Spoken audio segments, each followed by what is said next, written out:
कांग्रेस के कई कार्यकर्ता कई नेता कह रहे हैं कि दबाव बनाया गया, ईडी का दबाव था, छापे घल सकते, क्योंकि धंधे वाले हैं राकेश कटारिया जी, उनके व्यवसाय बहुत चलते हैं। बिल्कुल हमारे धंधे हैं, व्यवसाय है, लेकिन ऐसी कोई दबाव की बात नहीं थी। मैं पूरे मन से, पूरी इच्छा से भारतीय जनता पार्टी में मैंने ज्वाइनिंग की है। किसी तरह का मेरे ऊपर कोई दबाव नहीं था।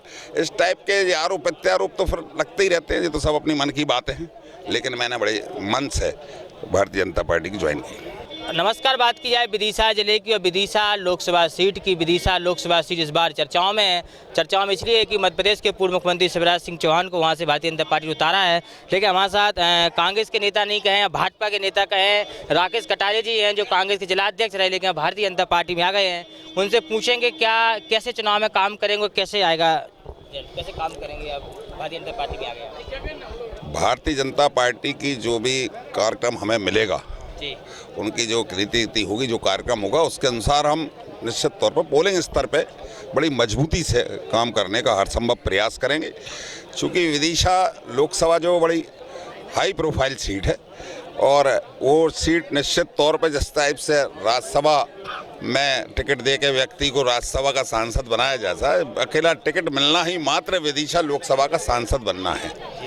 और इस बार जो माहौल है, वो जो व्यवस्था है, निश्चित तौर पर जननायक माननीय शिवराज सिंह जी को प्रत्याशी बनाया है, तो 5 बार पहले भी सांसद रह चुके हैं और जन जन के लाडले वो नेता है। और मैं आशा ही नहीं, पूर्ण भरोसे के साथ इस बात को कह सकता हूँ कि वो देश के टॉप 5 में निश्चित तौर पर वो लीड दर्ज करा के और लोकसभा का चुनाव जीतेंगे।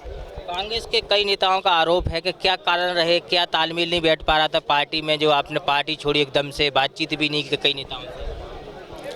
जहाँ तक मेरा सवाल है, तो मैं पहले भी पूर्व में भी ये बोल चुका हूँ कि आदरणीय नरेंद्र मोदी जी की जो नीति है, आम जनता तक जो जन कल्याणकारी योजनाएं हैं, और दूसरा जो अयोध्या का 22 तारीख को जो भगवान की प्राण प्रतिष्ठा के निमंत्रण को कांग्रेस के शीर्ष नेतृत्व द्वारा जो स्वीकार किया था, उससे उसी दिन से मुझे बहुत ज़बरदस्त पीड़ा थी। चूँकि मैं उस वंशज से हूँ, उस परिवार से हूँ जिसने 70-80 वर्ष पहले एक विशाल राम मंदिर का निर्माण कराया, जो आज 1-1.5 करोड़ में भी नहीं बन सकता है।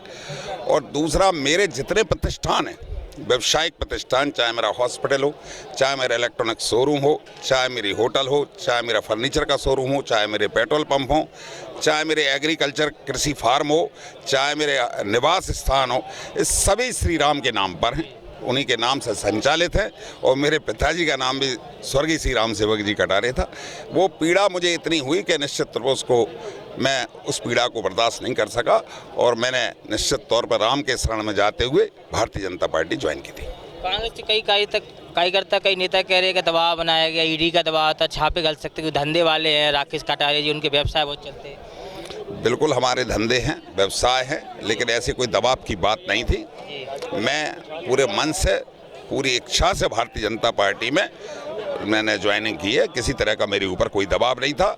इस टाइप के आरोप प्रत्यारोप तो फिर लगते ही रहते हैं, ये तो सब अपनी मन की बातें हैं, लेकिन मैंने बड़े मन से भारतीय जनता पार्टी की ज्वाइन की। आप भी भारतीय जनता पार्टी में कई बड़े चेहरे आ रहे हैं, सुरेश पाचौरी जी भी आ रहे हैं, उनके साथ कई पूर्व विधायक, कई बड़े नेता। क्या है, क्या कारण ऐसे हो रहे जो लगातार कई बड़े नेता कांग्रेस से भाजपा में एकदम से चले जाए लोकसभा चुनाव के साथ? देखो, वो बड़े लीडर हैं, उनके मामले में तो मैं कुछ कह नहीं सकता कि उनकी सोच क्या रही होगी, लेकिन उन्होंने जो स्टेटमेंट दिया वो भी उन्होंने भी यही कहा है कि भाई मैं भगवान राम के अयोध्या के जो मैं आस्था रखता हूं और जो अस्वीकार किया था निमंत्रण, उस वजह से मैंने भारतीय जनता पार्टी ज्वाइन की है। लेकिन बड़े नेताओं के मामले में मेरा कहना संभव नहीं। एक हवा चल रही है कि विदिशा में कांग्रेस की पार्टी की ओर से कोई प्रत्याशी नहीं मिल रहा है लोकसभा में, इसमें कितनी सच्चाई है?